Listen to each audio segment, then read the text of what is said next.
Estamos en la página número 9 del PDF, en el punto 3 o por paginación de la revista en la 149, ¿no? Esa es la revista Fomento Social, página 149 de la revista o página 9 del documento ya del PDF, ¿no? Podríamos decir.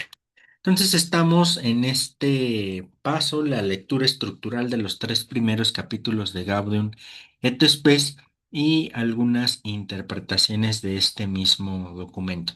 Nada más por no dejarlo, acuérdense, Gaudium et Spes puede traducirse por gozos y esperanzas, ¿no? El Gaudium et Spes, ¿no? Y ahí nada más como para tenerlo presente. Bueno, entonces... ¿Quién nos puede ayudar a iniciar la lectura de esta noche aquí en el 3.1, por favor?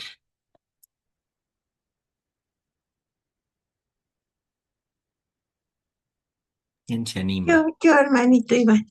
Adelante, Cuquita, por favor. Sí. Aquí, al presentar las diversas interpretaciones que se han hecho de Gaudium et Spes, tengo que aludir a un aspecto de la génesis del documento como tal. Esa génesis fue larga, compleja y debatida. Se discutieron varios esquemas que fueron primero rechazados y luego fusionados entre sí por distintos redactores. Básicamente, en la génesis del documento existen dos esquemas principales, uno más conceptual y otro de índole más práctica, dedicado a una serie de problemas contemporáneos. Esta dicotomía se refleja en el documento actual con sus dos partes. Una primera teórica que abarca lo que es conocido como la antropología conciliar y la segunda que retoma la forma de las encíclicas sociales y aborda, por tanto, problemas concretos. Lo más relevante para nuestra investigación se ha de buscar en la primera parte, propiamente antropológica, y más específicamente en los tres primeros capítulos de Gaudium et Spes. Hay que advertir, sin embargo, que los padres conciliares insistieron sobre la unidad y continuidad del documento y que varios elementos de los tres primeros capítulos pueden y deben ser completados con elementos tomados de la segunda parte. Esto es peculiarmente cierto para el capítulo 2, la comunidad humana, cuyas dimensiones despliega la segunda parte, matrimonio y familia, cultura, política, economía, comunidad internacional. La revisión de la bibliografía existente permite identificar la historia de la interpretación de un texto como Gaudium et Spes. Propongo a continuación una tipología rápida de las interpretaciones que se han hecho de la antropología de Gaudium et Spes. Como cualquier tipología, la clasificación histórica que emprende es reductora y discutible, pero sirve para situar y diferenciar nuestra propia interpretación. Podemos diferenciar las interpretaciones del concilio en relación a tres periodos históricos. De 1965 a 1975, la literatura acerca de Gaudium et Spes todavía se desarrolla en la cercanía inmediata del concilio cóngar. Bueno, eso no, ¿verdad, hermanito? No, Con, eso lo frecu puedes pasar. sí, gracias. Con frecuencia se trata de comentarios por parte de padres conciliares o de teólogos que participaron en el concilio. Sus interpretaciones están obviamente marcadas por la génesis del texto, llena de ambigüedades y conflictos. Son comentarios o interpretaciones habitualmente muy conscientes de las tensiones presentes en el texto conciliar y tratan de explicarlas en relación a su génesis.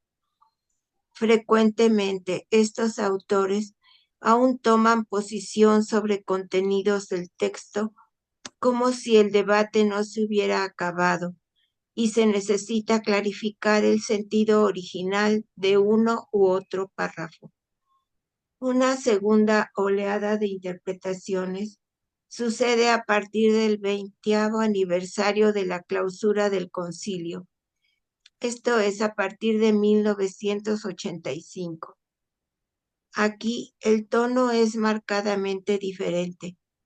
Tenemos una serie de teólogos que emprenden el desarrollo del proyecto conciliar, específicamente de la antropología conciliar. Estos autores se dedican a continuar el esfuerzo conciliar, despliegan la antropología y la completan en busca de unidad y de coherencia. Para estos autores, el carácter incompleto del texto no resulta problemático, sino que da lugar al desarrollo de una antropología conciliar, lo que da autoridad a cada autor por el hecho de fundamentarse en el concilio. Seré franco, el segundo periodo resulta insufrible por arrogante cuando lo revisamos 30 años después. Estos autores, sobre la base de la primera oleada de comentarios, no dudaron en presentarse como auténticos intérpretes del concilio. Gaudium et Spes es transparente y claro. Aquí os mostramos la antropología que propuso el concilio. Solían afirmar, en realidad se sacaron esa antropología de la manga recurriendo a elementos filosóficos, económicos o políticos completamente ajenos al texto. Lo que más asombro provoca es el hecho de que consideren Gaudium et Spes como un texto ingenuo de la Iglesia, que solo gracias a ellos adquiere la categoría de ciencia. Desafortunadamente, encontramos esta arrogancia también en algunos de los comentarios de la tercera generación que vamos a ver a continuación. 3. Se puede identificar una tercera generación de comentaristas o intérpretes del texto de Gaudium et Spes, a la cual pertenece nuestro estudio. Estos autores quieren regresar al texto del concilio porque su contexto ha cambiado lo suficiente como para que el documento aparezca ahora como un texto histórico que requeriría de una reinterpretación y de una reapropiación en circunstancias ahora ya bien diferentes. 3 periodos, 3 proyectos diferentes de recepción del texto conciliar, que a su vez dan pie a 3 grandes formas de interpretación de Gaudium et Spes. Las interpretaciones de la antropología de Gaudium et Spes dependen principalmente del punto considerado central en este texto por el autor, es decir, del énfasis que éste ponga en uno u otro de los aspectos del texto conciliar. Veamos cuáles son esos 3 grandes tipos de interpretaciones antropológicas. 1. Cristología. Varios autores vieron en la dimensión cristológica de esta antropología su punto central y específico. La antropología de Gaudium et Spes se presenta en ellos teocéntrica y cristocéntrica.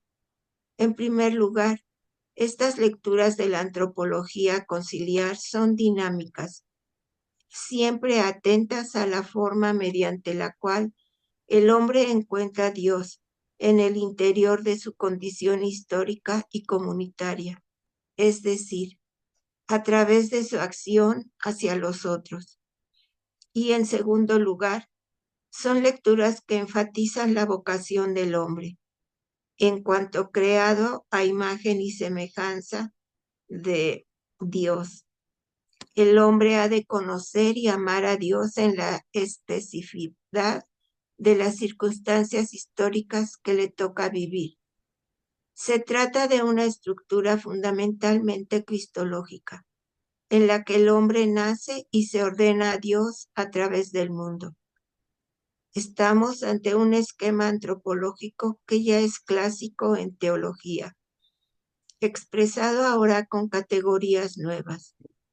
Entre estas sobresalen el énfasis puesto en las relaciones que existen entre el hombre y Dios, la historia y Cristo, la cultura y el espíritu, haciendo hincapié en puntos de la dogmática cristológica, como pueden ser el espíritu de Cristo, la encarnación o la doble naturaleza. Abundan las interpretaciones sensibles a las fragilidades dogmáticas del texto. 2. Justa autonomía. Un segundo grupo de interpretaciones gira en torno a las nociones de ateísmo y de justa autonomía de las realidades creadas. Estos autores del posconcilio destacan la alusión al ateísmo del capítulo primero. Esto ya no es algo clásico, sino todo lo contrario.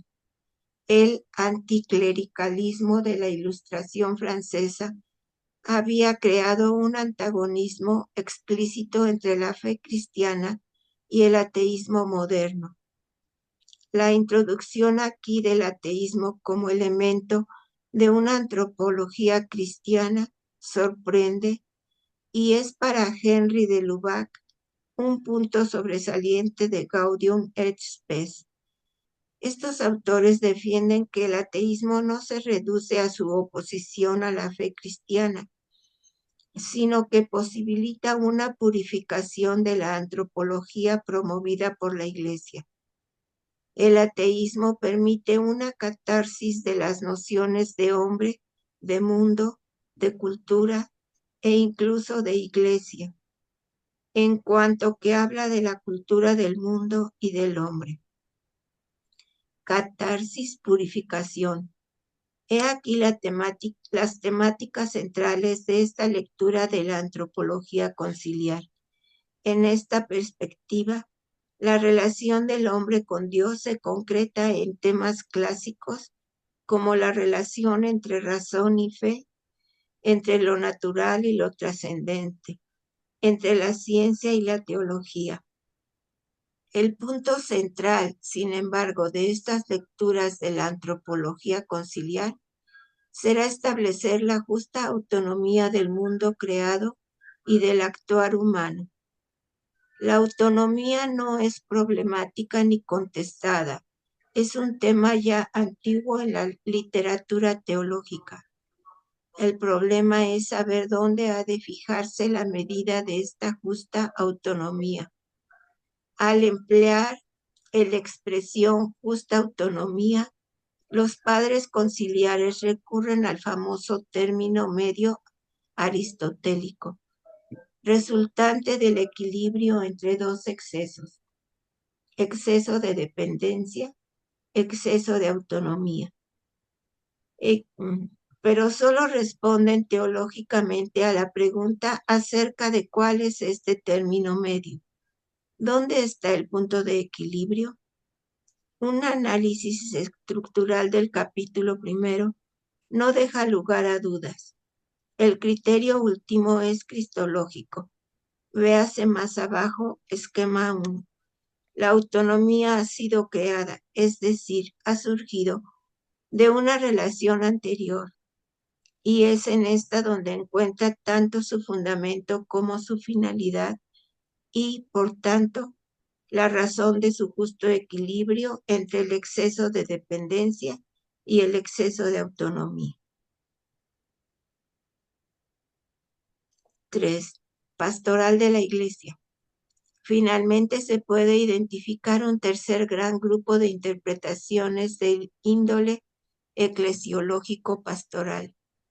Aquí los autores identifican como punto sobresaliente del texto el papel de los cristianos en el mundo actual. Estas interpretaciones enfatizan temas como los signos de los tiempos o bien el compromiso de los cristianos en el mundo, o bien la aportación de Iglesia al mundo para promover la dignidad humana y el desarrollo integral de la persona. Aquí, la mayor parte de las temáticas y preguntas relevantes tienen que ver con el carácter existencial de la fe. En estas interpretaciones, la antropología teológica de Gaudium et Spes se caracteriza en primer lugar por su perspectiva radicalmente existencial. En segundo lugar, por la insistencia en la necesidad del discernimiento moral y teológico. Y en tercer lugar, por la necesidad de analizar las realidades del mundo contemporáneo. Según estos autores, este programa antropológico del concilio requiere de una apertura de la teología moral a los conocimientos de las ciencias humanas para permitir el imprescindible discernimiento de los cristianos en su presente histórico. La impresión que da la lectura de este corpus de interpretaciones es que el texto conciliar apenas es respetado en su coherencia argumentativa propia. Resulta asombroso ver hasta qué punto algunos autores han seleccionado los párrafos que más les interesan para desarrollar un argumento que, por muy sugerente que sea, solo es tangencial al texto conciliar. De modo que las tres interpretaciones que acabamos de ver no pueden ser consideradas como expresión auténtica de la antropología de Gaudium et Spes, algo que Bourdain ya me había señalado como una de las dificultades del proceso de recepción del texto conciliar. Siguiendo su ejemplo, propongo a continuación una lectura estructural de Gaudium et Spes, que intenta sencillamente poner de relieve el proceso argumentativo del texto y, por tanto, la concatenación de temáticas teológicas que operan los padres conciliares en Gaudium et Spes. Las tablas que siguen aquí resultan de este trabajo de honestidad intelectual que debemos al texto y pone de relieve la estructura teológica de la antropología de Gaudium et Spes, mientras que el anexo se puede encontrar el desglose párrafo por párrafo del contenido de los tres primeros capítulos del texto. Eso, gracias. Cuquita, nos detenemos aquí. Estos tres modelos, fíjense que aquí vamos a ir teniendo. Bueno, las generaciones, sabemos que aquí, mientras más pase el tiempo, más generaciones pasen de algún texto, de alguna situación o de algún acontecimiento, pues se va reinterpretando de manera distinta. Esto hace que, por ejemplo, los textos bíblicos sean dinámicos, que aunque fueron expresados en una cultura, en un tiempo específico, por personas concretas, en las reinterpretaciones del texto bíblico hace que esto sea dinámico, vivo, eh, que va transmitiendo mensajes, podríamos decirlo así, nuevos. Sucede lo mismo con los textos del concilio, ¿no? Mientras la primera generación tiene todavía el concilio ahí, pues hay una cierta interpretación, un momento posterior, otra interpretación, y ya en un tercer momento cuando se tiene como más tiempo. No más allá de eso, estas tres expresiones que aquí vamos a ir encontrando, ¿no? Primero, la cristología o la perspectiva cristológica que se va a tener. Por un lado, esta se presenta en ellos de manera teocéntrica y cristocéntrica. Es decir, se va a entender a Dios perdón, se va a entender al hombre o la antropología al hombre, se va a entender desde Dios y desde Cristo. Es decir, por eso aquí en lo teocéntrico es teo, Dios en el centro, Cristo céntrico, Cristo en el centro. Por eso aquí cuando hablamos de la antropología teocéntrica, inmediatamente nos hace referencia a la imago Dei, a la imagen de Dios. Entonces, ¿cómo es que el hombre está hecho, está constituido? Digámosle así que, ¿a qué le tiene que tirar el hombre cuando sueña? A ser imagen de Dios, visto desde lo teocéntrico. Cuando hablamos de lo cristocéntrico, entonces, ¿a quién tendría que referirse para decir quién es el hombre? Pues evidentemente a Cristo. Entonces, aquí va a ser quién es el hombre desde Dios en cuanto a imagen suya y quién es el hombre en cuanto Cristo se presenta, que esta es una de las expresiones que más se ha llevado, ¿no? Porque es justo así como inicia el texto, bueno, al menos el número 22 de Gaudium et Spes, el misterio del hombre se esclarece a la luz del Verbo encarnado. Dicho en otras palabras, la pregunta por el hombre se responde desde Cristo, podríamos decirlo así, ¿no? Entonces están estos dos elementos, esta perspectiva cristológica. Porque no se nos olvide algo que les insisto en varias veces. Acuérdense, Jesucristo no solamente es consubstancial al Padre de su misma naturaleza, sino también es consubstancial a nosotros, de nuestra misma naturaleza. Entonces, ahí está. Después viene fíjense esta expresión, la justa autonomía, que tiene que ver aquí, por ejemplo, también con el ateísmo y demás, porque antes de Concilio Vaticano II, lo que sonara a autónomo respecto de Dios o de la Iglesia era no aceptado, en especial el ateísmo. ¿No? ¿Por qué? Porque no podía ser de alguna manera controlado por la iglesia. Que aquí, acuérdense, antes de Concilio Vaticano II, estamos saliendo de la pelea entre la iglesia y la modernidad. Acuérdense de eso, ¿no? Ya nos la pasamos varios siglos peleándonos en primera con la Reforma, con Lutero, con Calvino, con Enrique VIII y la Iglesia Anglicana, en fin, todos estos elementos que se fueron presentando ahí y hay un conflicto, ¿no? No hagamos o no emitamos juicio de valor, si estuvo bien, estuvo mal, eso lo dejamos para otro momento. Aquí el hecho es, hubo disputas entre la perspectiva católica y la perspectiva reformada, ¿no? O los famosos protestantes.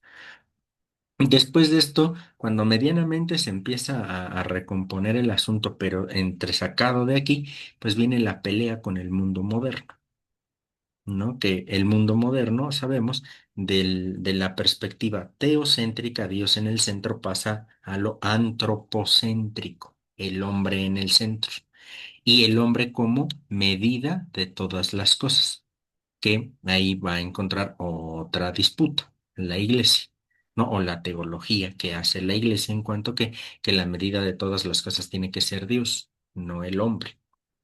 Y bueno, y en cierto sentido, incluso a la fecha damos la razón de ello.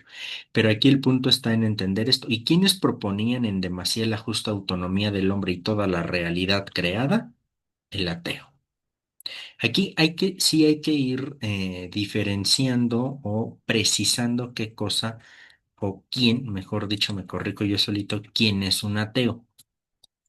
Es una palabra compuesta.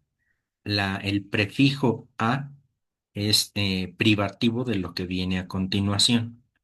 Entonces, a sería un no o una negación de lo que viene después. Y lo que viene después es teísmo, que es en este caso sería un creer en Dios o estar teniendo a Dios como norma, etcétera. Teo, esta palabra teísmo viene de teo, ¿no? De Dios. Pues aquí lo tenemos, el que niega a Dios, o el que, valdría incluso mejor decirlo, el que vive como si Dios no existiera. Por eso el verdadero ateo, el ateo, podríamos decirlo así, de hueso colorado, no se preocupa si Dios existe o no existe. Da por hecho que no existe y punto se acaba. No tiene necesidad de andarse peleando con quienes sí creen, independientemente en lo que creen. Claro, en nuestro caso específico, pues es el Dios de Jesucristo, ¿no? Pero el ateo serio es aquel que vive su vida como si Dios no existiera y no tiene la necesidad de intentar comprobar o intentar argumentar la no existencia de Dios. ¿Por qué? Porque incluso aunque sea en el mundo de las ideas solamente, en el momento en el que yo estoy enunciando algo, en ese momento solo ya le estoy dando ser, le estoy dando existir. Entonces, en este caso, negar la existencia de Dios es paradójicamente afirmar la existencia de aquello que estoy negando. ¿Me explico? Entonces, el ateo aquí es aquel que dice, no, no existe y pues bueno, está bien que ustedes crean, no pasa absolutamente nada. Para mí Dios no existe y vivo como si Dios no existiera. Podríamos verlo así. El concilio aquí va a ser algo muy interesante porque les digo, si antes el ateísmo en bloque era condenado, en el Concilio Vaticano II se va a preguntar si el ateísmo no tendrá al menos una raíz o un origen que parte del mismo cristianismo. ¿Y esto por qué resulta ser? Pues porque el ateo no cree en Dios por la experiencia que ha tenido, no de Dios, sino del cristiano que expresa a una imagen falsa de Dios. Voy a poner un ejemplo que en otros momentos lo he también dicho. Si nosotros, a fuerza de insistir en catecismo pensando en un niño que Dios es Padre, que Dios es Padre, que Dios es Padre, porque lo es, así nos lo dijo el Señor Jesús, pero recuerden, ¿qué pasa si un niño o a un niño su papá le pega, no le da de comer, lo maltrata, tiene muchos vicios, lo que sea? Pues entonces este niño no va a querer a Dios como su padre. ¿Por qué? Porque si mi papá me pega, le pega a mi mamá, no me da de comer, no esto, no el otro, pues yo no quiero tener un Dios así. Entonces, a eso voy, ¿no? La experiencia que el cristiano le hace ver a la otra persona, que es en realidad gran parte de la crítica que nos hacen a nosotros, bueno, y a todas las religiones, pero en especial a los católicos, que mucho golpe de pecho, pero llevamos una vida bien difícil, ¿no? Entonces ahí, en cierta razón, el Concilio Vaticano II se pregunta, hasta cierto punto llega a insinuar que el mismo cristianismo ha tenido razón en el origen del ateísmo.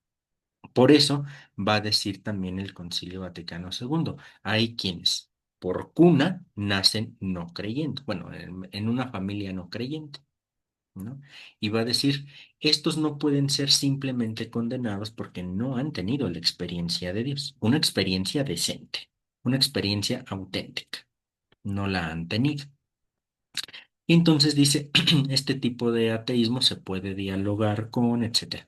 Pero el ateísmo o la vertiente atea que intenta rechazar, negar y destruir la fe y la iglesia, con ese ateísmo sí no podemos ni dialogar. ¿Por qué? Porque su postura es destruir para acá, ni siquiera dialogar. Entonces ya de entrada ahí no hay forma de diálogo, ¿no? Entonces, esto tenemos de fondo. Como sea, el ateísmo va a ir proponiendo una justa autonomía respecto, bueno, el hombre, estas son lo que se va a ir poniendo, el hombre, el mundo, la cultura e incluso hasta cierto punto la iglesia, ¿no? De alguna manera, hombre, mundo y cultura, sobre todo hombre y mundo en autónomos respecto de Dios. Esto era muy complicado decirlo antes del Concilio Vaticano II. ¿Por qué? Porque todo tendría que depender de Dios. Y con que se hable de una justa autonomía no implica negar esto, ¿eh? No se entienda así. Sino, acuérdense, en el momento en el que Dios crea algo, creemos nosotros, sale de Dios, ¿no? En cuanto que eso creado sale de Dios, deja de ser Dios, porque si no estaríamos asumiendo una perspectiva panteísta. El panteísmo que es que creemos que en esta taza está Dios, que en esta libreta está Dios, que en esta carpetita está Dios. Y así nos podemos ir en todos los. ¿Por qué? Porque todo esto, la taza, por ejemplo, ha salido de Dios en el acto creacional. Y no, y bueno, ahora pongo el ejemplo de la taza, pero no específicamente la taza creada por Dios, ¿no? Sino solamente a modo de ejemplo. Entonces, como la taza ha salido de Dios, entonces en el panteísmo, la taza no solo sale de Dios, sino es Dios. Es un pedacito de Dios y nosotros no creemos eso.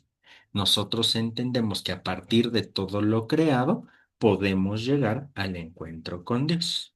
Digo, la taza no es como que me inspire propiamente un contacto con Dios, no, pero voy a poner simplemente un ejemplo. Tiene café.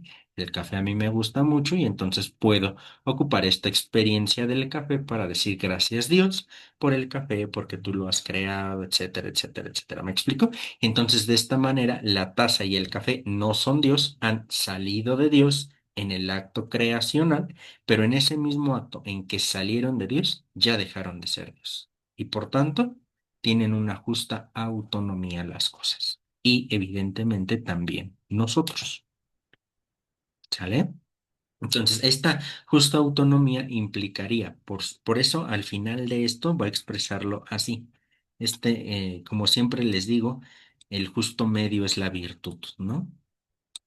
El exceso de dependencia no podemos asumirlo, ni el exceso de autonomía. Pensémoslo en el caso de padres e hijos. Cuando hay un exceso de dependencia, el hijo no crece. Y no me refiero en lo biológico y en la edad, ¿no? Simplemente cuando hay un exceso de dependencia, el hijo no crece. ¿Por qué? Porque sabe que papá o mamá le van a solucionar la vida, ¿no? Entonces, puesto que hay un exceso de dependencia, el hijo va a depender de todo de papá o de mamá. Y entonces el niño, bueno, el niño, niña, adolescente, joven, adulto, dependería totalmente de papá o de mamá. Y entonces ahí, por una expresión sola de definición, esta persona ya no sería adulto, estaría todavía de alguna manera infantilizado. ¿Me explico? ¿No? En este exceso de dependencia. Estamos hablando de exceso de dependencia. Y la otra es el exceso de autonomía. Podremos entenderlo cuando el joven, el adolescente, se revela y ya no quiere absolutamente nada con papá ni con mamá. Entonces aquí, pues papá, tú vete a tus cosas, yo me hago las mías y se acabó. ¿Se fijan? Exceso de autonomía. Cuando nos vamos a uno de estos dos extremos de exceso de dependencia de Dios y exceso de autonomía de Dios, ninguna de las dos nos funciona. ¿Por qué? Dependemos de Dios, por supuesto que sí, en cuanto que somos sus criaturas. Como cualquier hijo, siempre, siempre va a depender de la ayuda de papá y de mamá. Siempre. ¿No? Pero una dependencia podemos decirlo sana, en el sentido de que siempre va a buscar el afecto de mamá y de papá, siempre está dependiente de eso. ¿Me explico? ¿No? Y tengamos la edad que tengamos como hijos, si nuestros papás viven, en ese sentido aquí estaremos. Pero al mismo tiempo, en la medida en que vamos siendo adultos, vamos teniendo o tendríamos que ir buscando esta autonomía. Por supuesto, no me voy a desprender nunca de mamá y de papá porque son mamá y papá, pero al mismo tiempo está mi autonomía. Y ahí tenemos el famoso dicho, ¿no? Que el casado casa quiere, por ejemplo, ¿no? Entonces, pero eso no implica romper con la familia, por supuesto que no, pero al mismo tiempo sí implica cierta autonomía. Entonces, cuando nos vamos a los dos excesos, o el hombre se infantiliza o el hombre se descarrila, podríamos decirlo así, ¿no? Se asume como totalmente solo e independiente. Y aquí ninguna de las dos dimensiones funciona. Pero vuelvo a decirlo, estamos hablando de los excesos, ¿no? Porque también puedo pensar en alguien que está estudiando la carrera, bueno, la universidad, ¿no? Y ahora, pues en cierto sentido, depende de mamá o de papá mientras estudia. O sea, no me refiero a estos casos en concreto, sino al exceso tóxico, podríamos decirlo ahora por ocupar las palabras de hoy día, ¿no? El exceso tóxico de dependencia o el exceso tóxico de autonomía. ¿No? 28 años, 29, 30 años, y que todavía se le pida permiso a mamá o a papá para ir a la tienda, pues híjole, ya ahí hay algo muy complicado. ¿No? Ya hay algo muy complicado. Entonces, bueno, ahí estaría esto, no caer en exceso de dependencia por parte de Dios y no caer en el exceso de autonomía de respecto de Dios. Pero el punto es entender al mismo tiempo, soy dependiente de Dios en cuanto que Él me ha creado, pero también soy autónomo respecto de Dios porque yo ya no soy Dios. Claro, ¿estoy llamado a relacionarme con Dios y unirme a Dios? Sí, pero siempre, siempre salvaguardando nuestra identidad y nuestra personalidad, siempre. Porque si nosotros desapareciéramos cuando nos encontramos con Dios, entonces nuevamente sería una relación tóxica, una relación mimética. ¿No? Es decir, yo me relaciono con Cuquita y entonces hago todo como lo hace Cuquita, lo digo como lo dice Cuquita, porque dependo de ella y entonces ahí mi personalidad, mi ser, mis ideas, pues ya fueron. ¿Por qué? Porque asumo todo lo de Cuquita en este sentido de dependencia o de unidad de más. ¿Sale? Entonces, entender esta perspectiva. Por supuesto, el mundo tiene cierta autonomía, por eso hablamos de la justa autonomía. Ni muy, muy, ni tanta. Entonces, ahí quedaría esto. Y bueno, algo que ya se ha tocado mucho más a veces de la pastoral de la iglesia, en esto eclesiológico pastoral. ¿No? Entonces aquí ya tiene que ver, evidentemente, como aquí las palabras lo van diciendo, pues en esta perspectiva un tanto de cómo la iglesia ayuda, de cómo la iglesia promueve sobre todo la dignidad humana y el desarrollo integral de la persona. Yo creo que aquí podríamos ir resumiendo esto, bueno, la aportación de la iglesia al mundo. ¿No? En dignidad humana y desarrollo integral de la persona. Fíjense, estos dos términos son muy interesantes porque estos dos términos son hasta cierto punto contemporáneos. Bueno, el de dignidad humana lo tendremos ya desde el siglo XIII, por ahí, ¿no? Más o menos como concepto. De ahí desprenden las famosas humanidades y Pico de la Mirándola, en fin, todos estos textos ya desde atrás y también un poco con los padres de la iglesia la idea de la dignidad humana. Pero este desarrollo integral de la persona sí es como muy contemporáneo a nosotros, ¿no? ¿Por qué? Porque antes era o solamente crecer en lo profesional, por ejemplo, ¿no? O solamente crecer en lo familiar. Y por eso llegamos a ciertas perspectivas donde se casaba uno nomás para tener chamacos, por ejemplo, ¿no? Porque ahí era la forma, eso era lo único que se tenía que hacer. Y poco hoy se habla de desarrollo integral de la persona, perdón, hoy se habla mucho de desarrollo integral de la persona, en lo profesional, en lo familiar, en lo académico, en fin, en todas estas realidades que se van teniendo como desarrollo integral y la iglesia evidentemente tendría que aportar al mundo la promoción de esta dignidad humana y de este desarrollo integral. Si la iglesia no aporta esto al mundo, pues el mundo simplemente no va a oír a la iglesia. Esto no dice que la iglesia tiene que sumarse a modas, ¿no? Y de lo que hable el mundo tiene que hablar la iglesia tampoco. Pero, pero sí tendremos que entender que la religión en su sentido mucho, muy amplio, la religión ha de aportar siempre sentido, y la religión que sea. ¿No? La religión que sea, tiene que aportar sentido a quien está viviendo esa religión, porque si no le aporta sentido, entonces, ¿qué sentido tiene pertenecer a tal religión? Si lo pasamos ahora al aspecto cristiano, pues por supuesto, ¿qué sentido tiene ser cristiano si no le aporta sentido a mi vida? Nada, ¿no? ¿Qué sentido tiene que diga que me gusta Hombres G si no escucho Hombres G? O si no me sé ninguna de sus canciones. no tiene sentido, ¿no? Y hasta cierto punto, pues van perdiendo sentido también ciertas cosas que van cayendo en nuestra, por ejemplo, en nuestras prioridades, ¿no? Por cualquier razón. ¿No?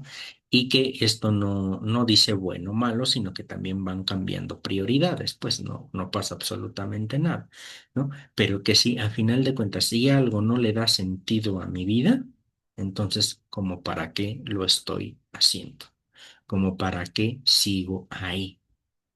Y claro, esto no hace un llamado a una vida color de rosa, ¿verdad? Por supuesto que no, porque hay veces también que para conseguir algo, algún progreso en nuestra vida personal, familiar, académica, lo que sea, a veces hay que hacer ciertos sacrificios, ¿no? Entendido como levantarse temprano, desvelarse un poquito, no sé, cualquier cosa, ¿no? Pero que ahí estaría esto justo también, hasta para eso le encontramos sentido a las cosas. En el momento en el que le perdemos el sentido a algo, ya fue, ¿no? Entonces, aquí en este caso, si la iglesia no le aporta sentido al mundo, ya no tendría más que hacer la iglesia. Y no porque la fe no tenga que decir algo, sino porque la iglesia, cada uno de nosotros, no le dice al mundo cómo la iglesia puede dotarlo de sentido, ¿no?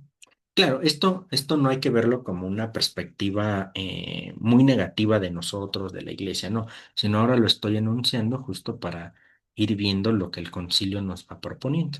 Sobre todo porque ya desde el mismo concilio es algo muy frecuente que se ha solido ir diciendo que el mismo concilio fue, a partir del concilio, es el momento del laicado, del laico, ¿no? Nosotros sabemos eh, en este sentido esta perspectiva, el tiempo del laicado, pero ese tiempo del laicado como que todavía no termina de empujar en el buen sentido, ¿no? La perspectiva anterior.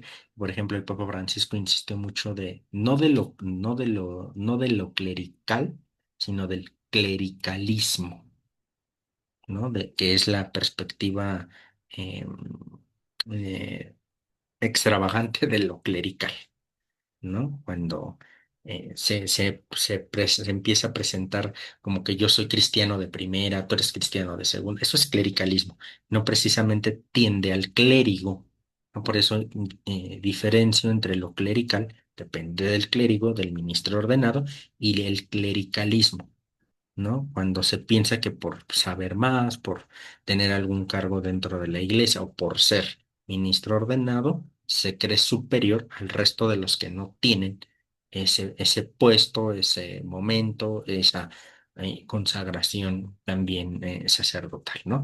Esto es algo con lo que no solo el Papa Francisco, ¿no? Pero él fue el que insistió mucho más en sacar el clericalismo de la iglesia, ¿no?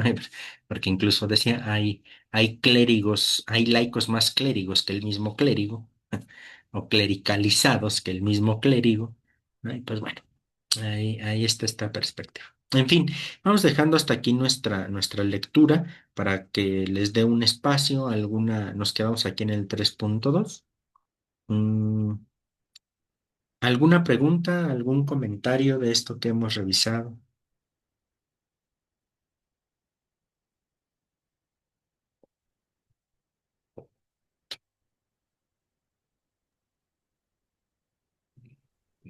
Es la diferencia bien grande con el Concilio Vaticano primero. ¿Cómo, Que cómo?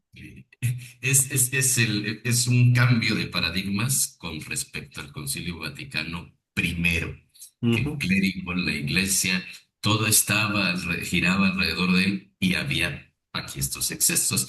Aquí el Concilio Vaticano segundo ha sido bien firme y de los pocos que he visto que defienden esta postura es el Papa Francisco. Sí. Los demás, sí, obviamente se enunciaba, se decía, se platicaba, pero no se le daba la importancia que ahora tiene este enfoque que le dio un empujón bien fuerte el Papa Francisco, y hay que reconocerse. Sí, sí. Sí, pues vuelvo a decirlo, con Vaticano primero, por ejemplo, no podremos decirlo sin más negativo, ¿no? Porque ahí hay una complicación, pero por ejemplo, en el mismo Concilio Vaticano II, el dogma de la infalibilidad papal, El Papa no se equivoca, eso sí es bien claro el concilio, no se equivoca en materia de fe y de costumbres. Eso sí lo deja bien clarito.